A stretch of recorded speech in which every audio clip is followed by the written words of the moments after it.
Hey yo, what's up guys? Selamat datang di channel Intonasi bersama gue, narator yang paling tampan. Gimana kabar kalian? Semoga selalu sehat dan bahagia ya. Oke, di kesempatan kali ini gue akan menceritakan alur film The Gangster, The Cop, The Devil. Sebuah film trailer Korea Selatan yang rilis tahun 2019. Jadi, langsung aja kita masuk ke ceritanya.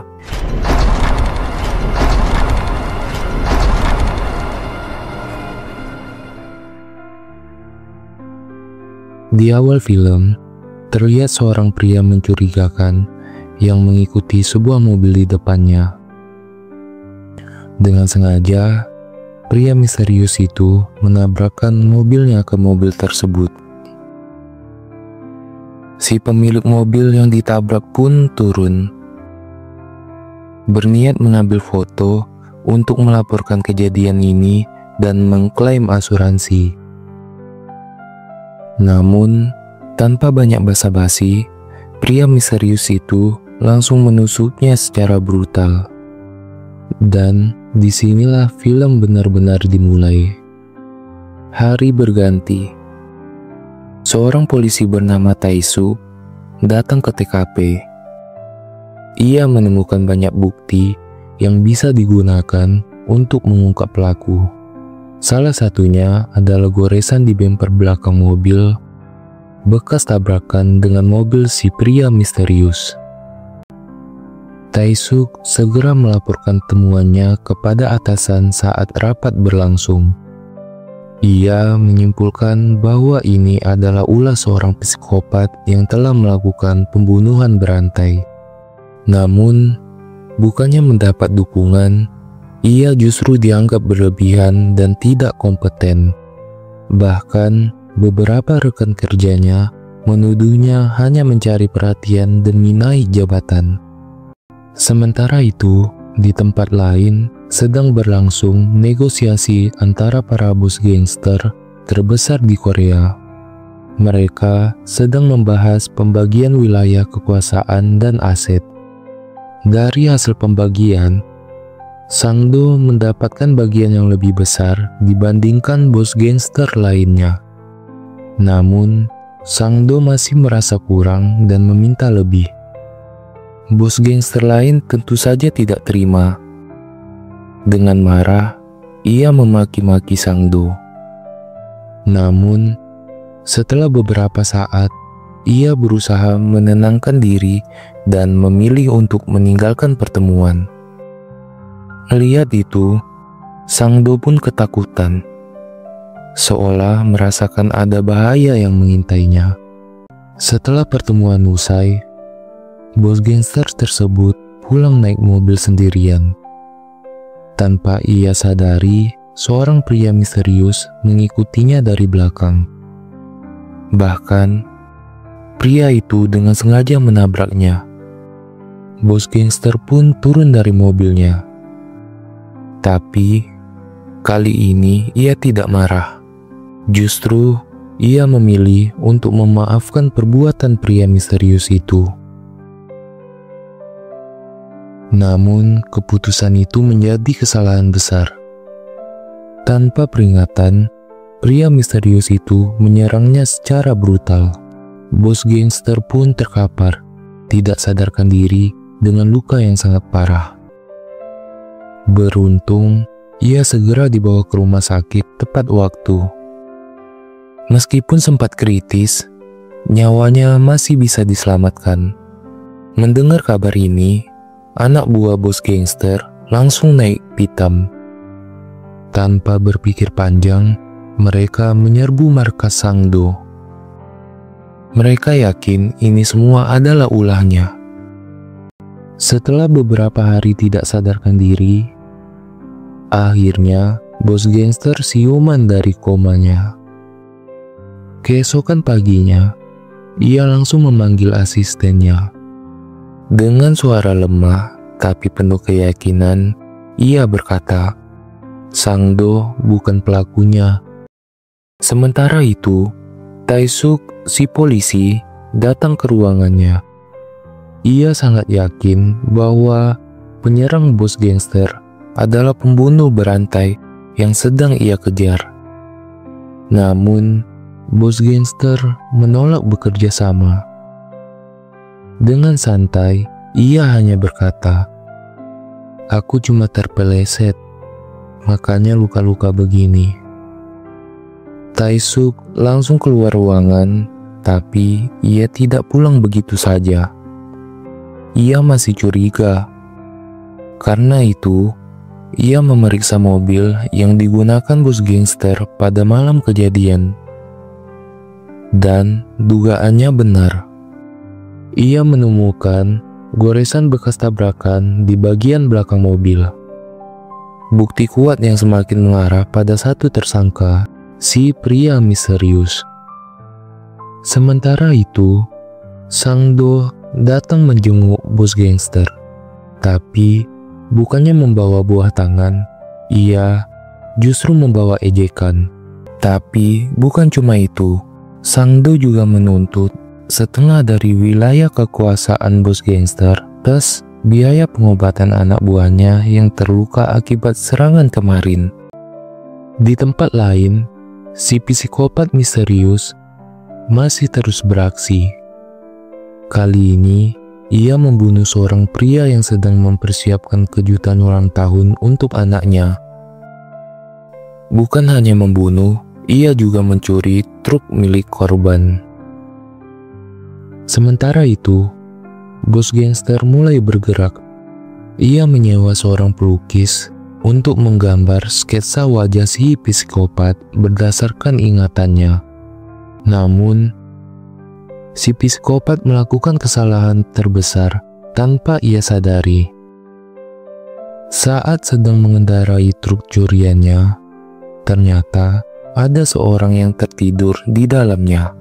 Orang itu pun terbangun, dan perkelahian tak terhindarkan.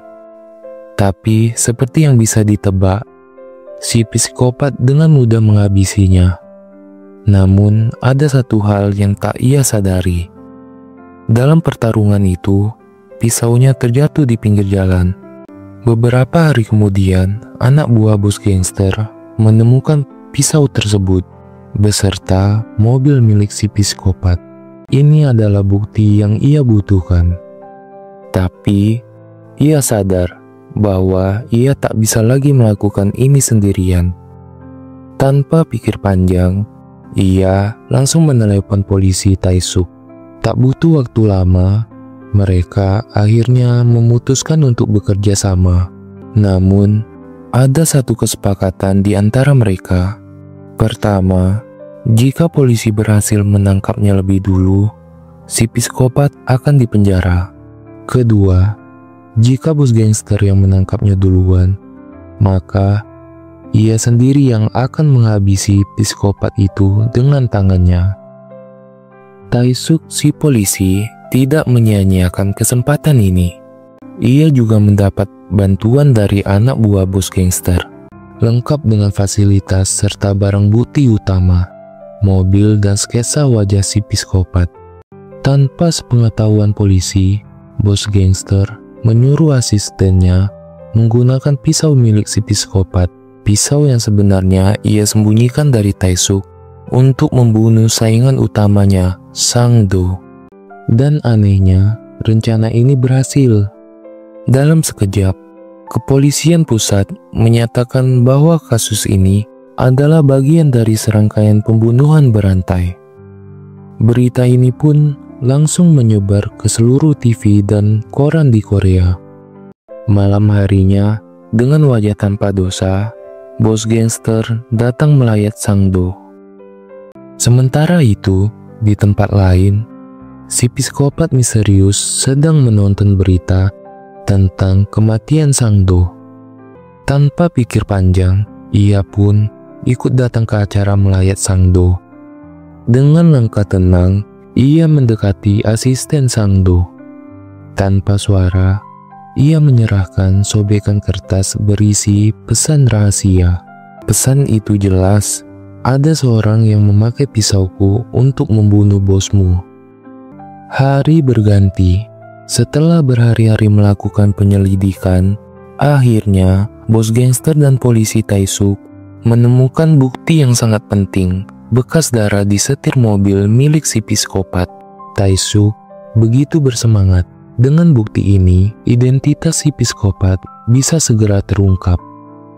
Namun, tepat saat mereka akan mengecek hasilnya, tiba-tiba mereka diserang. Anak buah Sang-do yang masih menyimpan dendam datang dengan brutal. Mereka ingin membalaskan kematian bos mereka. Meski terluka, bos gangster dan Tae-suk berhasil bertahan. Sedangkan asisten Sang-do justru mati mengenaskan, tertusuk pisaunya sendiri saat bertarung. Sementara itu, si psikopat masih terus beraksi di tempat lain. Kali ini, ia tak hanya membuang mayatnya ke tempat sampah, tetapi juga mencuri mobilnya. Saat sedang mengendarai mobil curian itu, ponsel korban berkali-kali berdering. Sang istri menelepon tanpa tahu bahwa suaminya sudah mati mengenaskan. Si psikopat hanya tersenyum, senyum puas seorang iblis. Pagi harinya, Tae-suk bersemangat ingin melanjutkan penyelidikannya terhadap kasus pembunuhan berantai.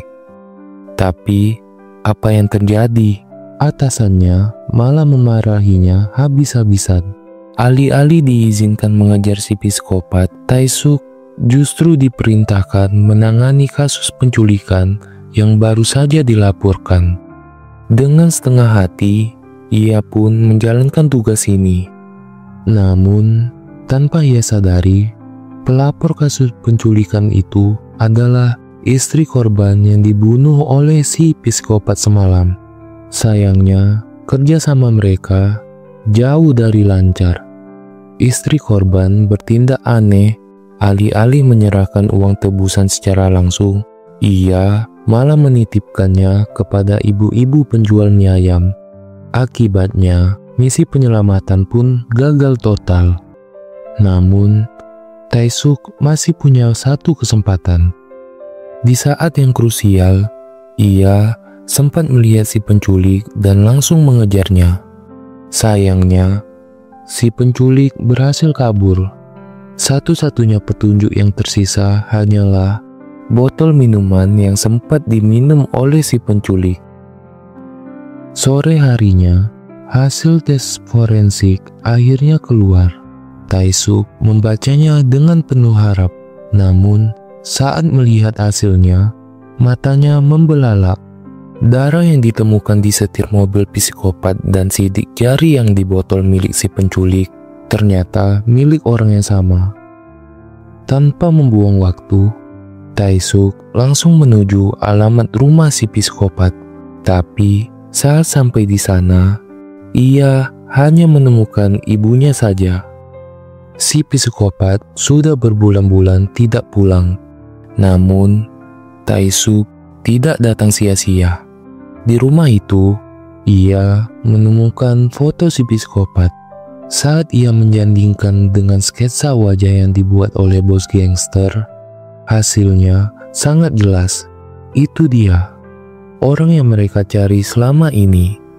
Dengan semua data yang telah dikumpulkan, tim polisi dan anak buah bos gangster langsung menyebar ke seluruh wilayah untuk memburu si psikopat. Perburuan besar-besaran pun dimulai. Pagi, siang, sore, malam, bahkan senja telah berlalu. Berbagai lokasi mulai dari warung pinggir jalan hingga hotel mewah telah mereka datangi. Namun, jejak si psikopat masih tak kunjung ditemukan. Siang itu, di tengah hujan deras, bos gangster berdiri di pinggir jalan, menunggu jemputan dari si polisi. Di sampingnya, seorang siswi sekolah juga berdiri. Merasa kasihan, bos gangster melepas payungnya dan memberikannya pada si siswi. Tak lama kemudian, si polisi datang. Ia malah memarahi siswi itu. Siswi itu terdiam, lalu buru-buru naik bus dan pergi meninggalkan mereka. Malam pun tiba. Si polisi, bos gangster, dan seluruh anak buah mereka mengadakan pesta kecil-kecilan. Setelah berhari-hari berburu tanpa hasil, mereka perlu sedikit hiburan untuk menyemangati diri sendiri. Saat semua orang tertawa dan minum bersama, bos gangster tiba-tiba mengangkat tangannya. "Diam sebentar, lihat berita ini," katanya menunjuk ke layar TV. Dan saat itu juga, suasana pesta berubah mencekam. Korban pembunuhan terbaru adalah siswi sekolah. Dan yang lebih mengerikan, payung yang ia gunakan adalah payung milik bos gangster. Tanpa pikir panjang, mereka langsung mengarahkan seluruh pasukan untuk menuju lokasi pembunuhan. Akhirnya, mereka menemukan tempat persembunyian si psikopat. Seluruh tim segera bersiaga. Setiap sudut telah dipenuhi petugas dan anak buah gangster siap menangkap target. Beberapa waktu kemudian, mobil si psikopat muncul. Namun, sebelum mereka sempat bertindak, si psikopat tiba-tiba tancap gas. Perburuan terakhir pun dimulai. Bos gangster berhasil menabrak mobil si psikopat. Namun, sialnya, mobil si polisi juga ikut kena hantam. Tanpa membuang waktu, mereka segera membuka pintu mobil si psikopat. Tapi, dia sudah tidak ada di dalam. Si polisi, bos gangster, dan asistennya langsung berpencar mencari jejak si psikopat. Tiba-tiba, terdengar suara jeritan mengerikan. Bos gangster langsung berlari sekencang mungkin menuju sumber suara. Saat ia sampai di sana, ia sudah terlambat. Asistennya terkapar di tanah. Dengan sisa-sisa tenaganya, sang asisten masih sempat memberitahu kemana si psikopat itu pergi. Dengan mata dipenuhi amarah, bos gangster langsung mengejar, mengikuti jejak darah yang menetes dari pisau si psikopat. Jejak itu membawanya ke sebuah tempat karaoke. Tanpa pikir panjang, ia masuk ke dalam dan mulai mengecek satu persatu ruang karaoke di sana. Akhirnya, bos gangster mulai mencurigai salah satu ruangan. Perlahan ia mendekat. Tangannya meraih gagang pintu. Pintu terbuka. Di sanalah si psikopat duduk dengan santai, tersenyum seperti sudah menunggunya. Namun, bos gangster tidak langsung membunuhnya. Sebagai gantinya, ia menyeret si psikopat ke gudangnya sendiri dan mulai mengajarnya habis-habisan. Pukulan demi pukulan mendarat tanpa ampun, membuat wajah si psikopat penuh luka. Tapi, bukannya merasa takut atau kesakitan, ia malah tertawa. Ia meraih golok besar, menatap si psikopat dengan penuh kebencian. Namun, sebelum ia sempat melakukannya, tiba-tiba si polisi muncul dan menghantam kepala bos gangster dari belakang. Bos gangster pun terjatuh, tak sadarkan diri. Tanpa membuang waktu, si polisi memborgol si psikopat dan membawanya ke kantor polisi. Di kantor polisi, semua orang terkejut luar biasa. Si polisi berhasil menangkap si psikopat. Wartawan langsung berdesakan, namun ada satu masalah besar. Barang bukti yang ada tidak cukup untuk menyatakan si psikopat bersalah. Dan yang lebih buruk lagi, jika si polisi menggunakan bukti yang ia dapatkan dari bos gangster, maka semua orang akan tahu bahwa ia bekerja sama dengan seorang kriminal. Karirnya sebagai polisi pun pasti akan hancur. Sementara itu, si psikopat hanya duduk santai di dalam sel, tersenyum puas. Besoknya sidang dimulai. Hakim, jaksa, polisi, wartawan, Semuanya menunggu keputusan. Tapi masalahnya, bukti yang ada terlalu lemah.